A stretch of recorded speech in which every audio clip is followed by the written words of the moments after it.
Hello नमस्कार। नमस्ते नमस्ते हजुर नमस्ते नमस्ते सन्चै हुनुहुन्छ? सन्चै छु मैले विश्व लिम्बू दाईको पोडकास्ट हेरेको थिएँ हजुरको अनि जोइन गर्न मन छ उहाँसँग हेनतेन भन्नुभएको रहेछ आइसकेको म जोइन गर्नको लागि पहिलादेखि नि जोइन गर्ने भनेको अनि हजुर त अब राति राति आउनुहुन्छ नि त हजुर हजुर अनि त्यही भएर म कहिले पनि यतिर आउँदिनँ, म सुतिसकेको हुन्छु यो टाइममा। हजुर हजुर त्यही भएर अनि आज चाहिँ सबै भ्युवरहरूले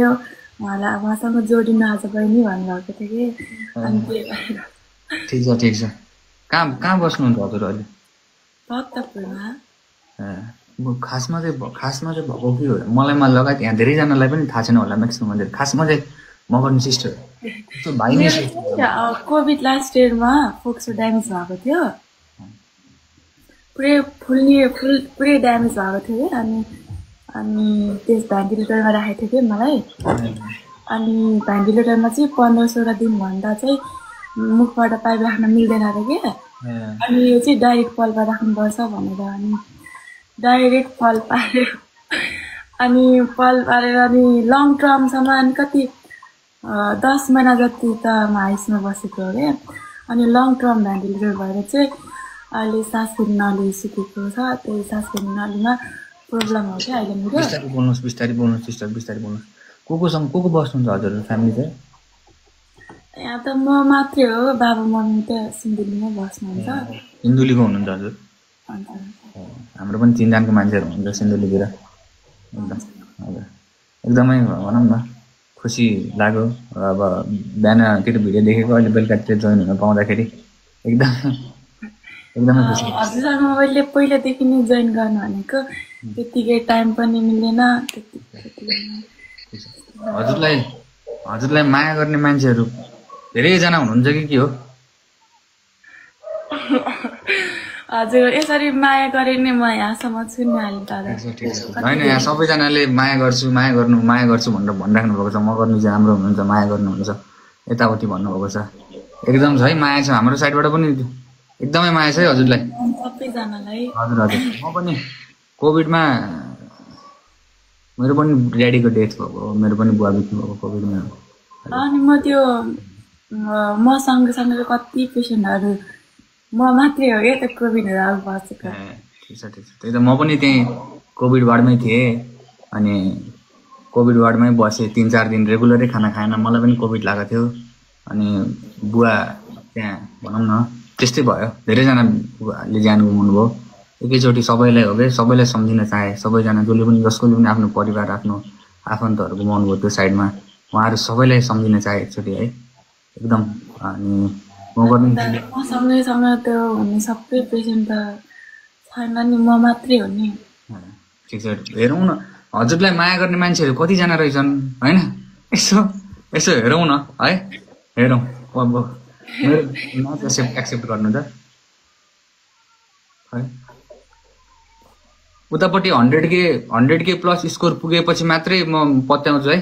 उहाँ हजुरलाई माया गर्ने मान्छे साँच्चीकै रहेछन् भनेर है उतापट्टि 100K स्कोर पुगायो भने चाहिँ ठिक छ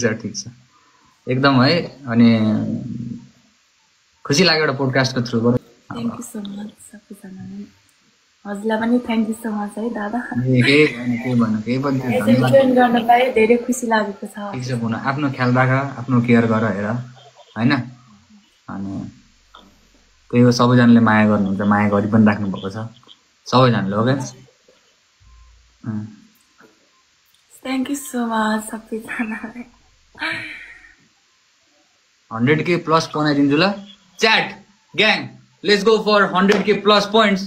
जो पनि यतापट्टि च्याटमा यतापट्टि आउनु भएको छ जो पनि धुरन्धरहरू हाम्रो हुनुहुन्छ हाम्रो दादाहरू बिग लभ है मेरो ओम दाईलाई प्लस बिरोजलाई अङ्कित श्रेष्ठलाई जिजीलाई एभ्री वान हो क्या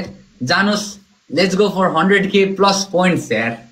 let's go for 100K love कुल भाइको तर्फबाट पनि माया बर्साइदिनु होला उहाँलाई कुल ग्याङ भनेको कस्तो हो भनेर माया बर्साइदिनु होला ओके। हजुरको एकाउन्ट नम्बरहरू केही छ ए ठिक छ मलाई पछि पठाउनु होला है म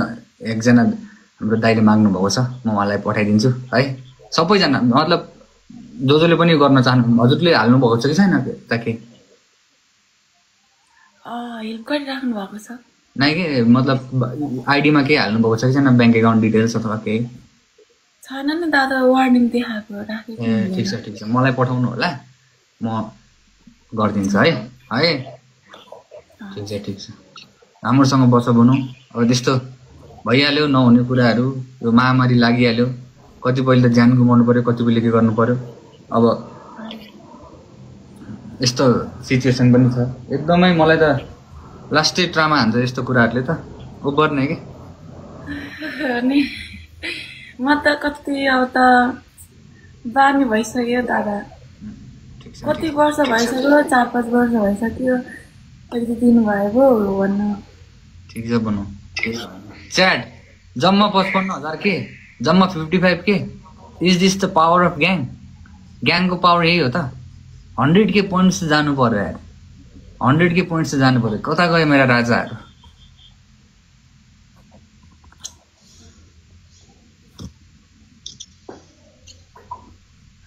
कता गए राजाहरू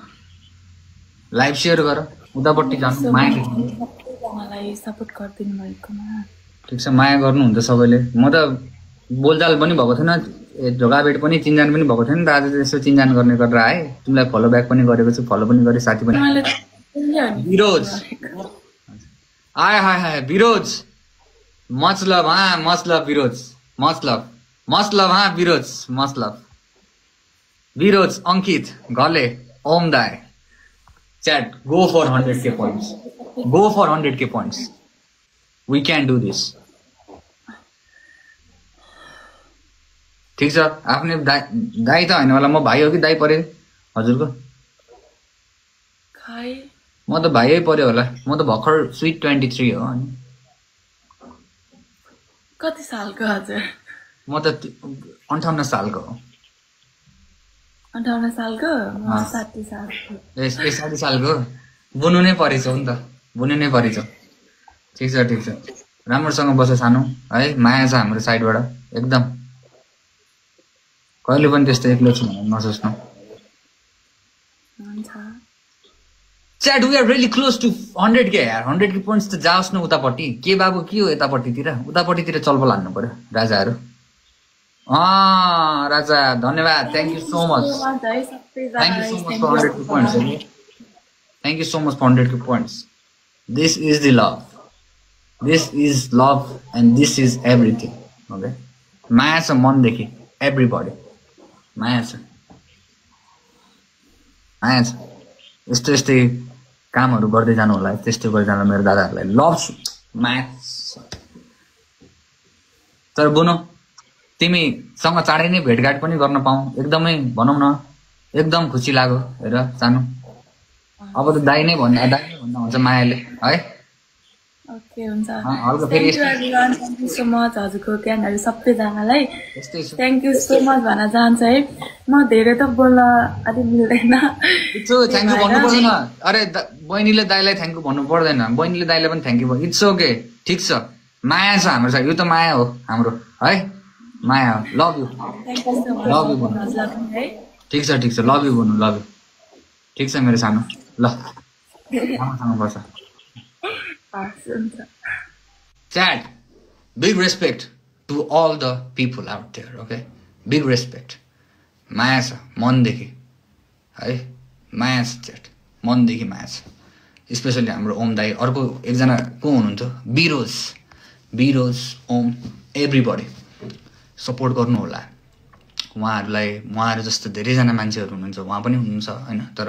उहाँहरू जस्ता धेरैजना बसिराख्नु भएको छ धेरैजना दुःख पाइराख्नु भएको छ धेरैजनाले आफ्नो लाइफमा स्ट्रगल धेरैजनाले गरिराख्नु भएको छ उहाँहरूलाई सपोर्ट गर्नु होला specially okay specially chat okay must love यार मस्ट लभ कोभिडको कुरा आएपछि फेरि टेन्सन लाग्छ एउटा कहानी सुनाउँछु है एउटा रियल लाइफमा घटेको कहानी सुनाउँछु मेरो है म धनगढी सेती अस्पतालमा थिएँ अनि कोभिड भएको थियो मेरो बुवालाई उहाँ मेरो गाउँको त्यहाँ कम्पनी भन्ने ठाउँ थियो त्यहाँ हस्पिटलमा राखेको थियो त्यहाँबाट फेरि हस्पिटलमा डक्टरहरू पनि हुनुहुन्थेन एउटा दुइटा हुनुहुन्छ उहाँहरूले सक्दिनँ भनिसकेपछि कोभिडको वार्डमा लिएर आएँ सेती अस्पतालको कोभिड वार्डमा लिएर आएँ त्यति बेलामा म सानै थिएँ 12मा पास गरेको थिएँ। कोभिडबाट म ल्याइसकेपछि कोभिडबाट म बसाएपछि त्यहाँ सबजना मान्छेलाई देखेँ कि अनि हल्ला हल्का भयो मन अलिकति। ओहो हामीलाई मात्र रहन्छ, सबैजना खानासाना आउँथ्यो यताउति हुन्थ्यो होइन। तर मलाई पनि कोरोना लागेको थियो, मलाई पनि कोभिड भएको थियो। अनि त्यो खाना प्लास्टिकमा आउँथ्यो कि, दाल पनि सँगै भात पनि सँगै, बुझेनौ त्यस्तो खालको प्लास्टिकमा आउँथ्यो दाल भात सँगै। अनि अन्डा आउँथ्यो एउटा, अनि आउँथ्यो म खाँदै खान्थेन, बुझेन म खाँदै खान्थेन। अनि 3 दिन 4 दिन रेगुलर भइसक्यो खाना नखाएको, यताउति भइसक्यो। 17 केजी घटेँ म, 17 होइन 15देखि 17 किलो घटेँ। करङ मात्रै बाँकी थियो मेरो, बुझेन 17 किलो घटेँ। अनि त्यो अब छोडिदियो, स्याड कुराहरू नगर्नु नि। तर त्यो टाइम चाहिँ एकदमै दुःखद टाइम थियो यार। त्यो टाइम एकदमै भनौँ न हेल्पलेस टाइम थियो क्या। आधी सिलिन्डर बाँड्नु पर्ने, एउटा सिलिन्डरको ठाउँमा आधी भइरहेको छ, सबैलाई पुग्नु पर्यो भनेर सिलिन्डर सकिन थालिसक्यो। ओहो बुझेन के गर्ने होला त अब यार, सिलिन्डर सक्यो त मान्छेको ज्यान पनि सक्यो भन्ने फिल हुँदैन। सिलिन्डरको लागि रुवाधुवाई गर्नुपर्ने, यताउति गर्नुपर्ने। उफ